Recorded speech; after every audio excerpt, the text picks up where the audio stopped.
কিন্তু এক গভীর রাতে অন্ধকারের সুযোগ নিয়ে এক অচেনা ভিলেন হাল্কের বেশে ঢুকে পড়ে। নিঃশব্দে চুরি করে নিয়ে যায় হাল্কের সবচেয়ে শক্তিশালী অস্ত্র, তার পাওয়ার বুট। পরদিন সকাল হতেই শহরে আতঙ্ক ছড়িয়ে পড়ে। মানুষ দেখে পাওয়ার বুট পরে এক হাল্ক পার্কে বেঞ্চ ভাঙছে, গাড়ি উল্টে দিচ্ছে। সবাই ভাবে হাল্কই পাগল হয়ে গেছে। ঠিক তখনই আসল হাল্ক সামনে আসে। সে বোঝাতে চায় এটা সে নয়, কিন্তু কেউ শোনে না। মানুষ তাকে ঘিরে ধরে, দূরে সরিয়ে দেয়। ভেঙে পড়া হাল্ক নীরবে ফিরে যায় নিজের বেশে। একা বসে ভাবে সত্য প্রমাণ করতে হলে তাকে আরও এগোতে হবে। দিন রাত পরিশ্রম করে হাল্ক তৈরি করে স্কাই ফোর্স হাল্ক স্যুট। আগের থেকেও শক্তিশালী, আগের থেকেও দ্রুত।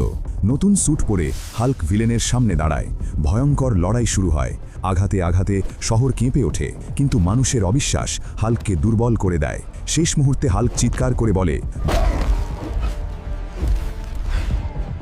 আমাকে শক্তি দাও। এই শহরকে